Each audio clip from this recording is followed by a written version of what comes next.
जय श्री हरि कृष्ण। आज हम सुनाने जा रहे हैं एकादशियों में एक एकादशी, आषाढ़ मास के कृष्ण पक्ष की एकादशी, जिसे हम योगिनी एकादशी कहते हैं। योगिनी एकादशी का उपवास करने से समस्त पापों का नाश हो जाता है तथा इस लोक में भोग और परलोक मुक्ति भी मिलती है। योगिनी एकादशी व्रत कथा। महाभारत काल की बात है कि एक बार धर्मराज युधिष्ठिर ने भगवान श्री कृष्ण से कहा, हे त्रिलोकीनाथ, मैंने ज्येष्ठ माह के शुक्ल पक्ष की निर्जला एकादशी की व्रत कथा सुनी। अब आप कृपया करके आषाढ़ माह के कृष्ण पक्ष की एकादशी की कथा सुनाइए। इस एकादशी का नाम तथा महत्व क्या होता है, वो मुझे विस्तार पूर्वक आप समझाइए। श्री कृष्ण ने कहा कि हे पांडुपुत्र, आषाढ़ माह के कृष्ण पक्ष की एकादशी का नाम योगिनी एकादशी है। इसके व्रत से सभी पाप नष्ट हो जाते हैं। यह व्रत इस लोक में भोग तथा परलोक में मुक्ति देने वाला है।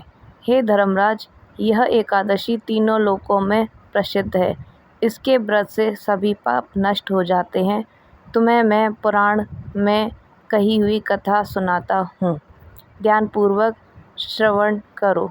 कुबेर नाम का एक राजा अलकापुरी नाम की नगरी में राज्य करता था। वह शिवभक्त था। उनका हेममाली नाम का एक यश सेवक था, जो पूजा के लिए फूल लाया करता था। हेममाली की विशालाक्षी नाम की एक अति सुंदर स्त्री थी। एक दिन वह मानसरोवर से पुष्प लेकर आया, किंतु कामासक्त होने के कारण पुष्पों को रखकर अपनी स्त्री के साथ रमण करने लगा। इस भोग विलास में दोपहर हो गई। हेममाली की राह देखते देखते जब राजा कुबेर को दोपहर हो गई तो उसने क्रोधपूर्वक अपने सेवकों को आज्ञा दी कि तुम जाकर उसका पता लगाओ कि हेममाली अभी तक पुष्प लेकर क्यों नहीं आया है।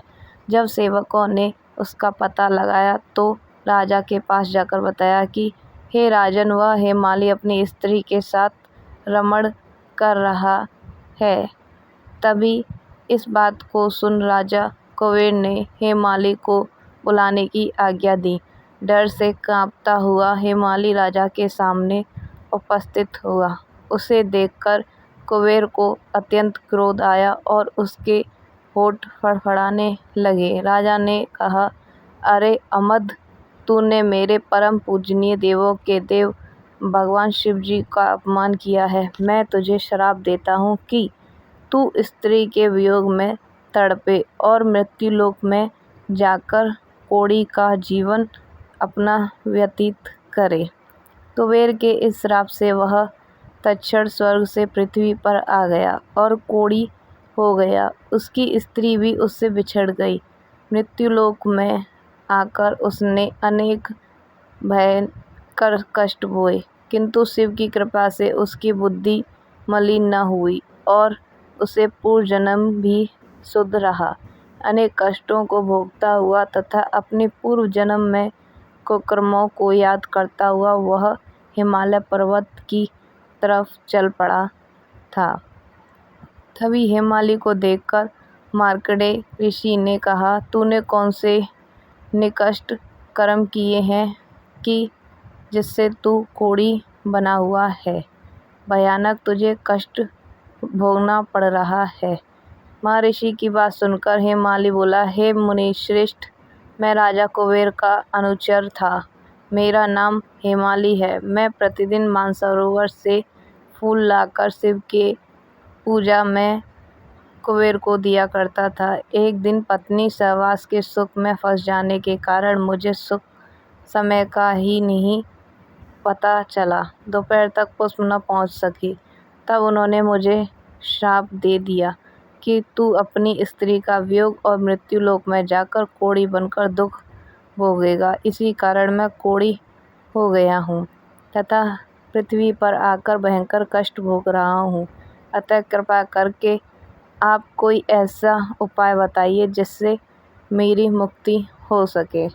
मार्कंडेय ऋषि ने कहा कि हेममाली, तूने मेरे सम्मुख सत्य वचन कहे हैं, इसीलिए मैं तेरे उद्धार के लिए एक व्रत बताता हूँ। यदि तू आषाढ़ माह के कृष्ण पक्ष की योगिनी नामक एकादशी का विधान पूर्वक व्रत करेगा तो तेरे पाप सभी नष्ट हो जाएंगे। महर्षि के वचन सुनकर हेमाली अति प्रसन्न हुआ।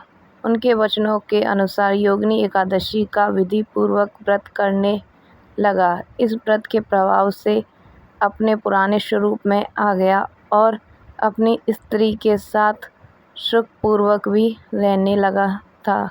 भगवान श्री कृष्ण ने कहा, हे राजन, इस योगिनी एकादशी की कथा का फल आपको 88,000 ब्राह्मणों को भोजन कराने के बराबर होता है।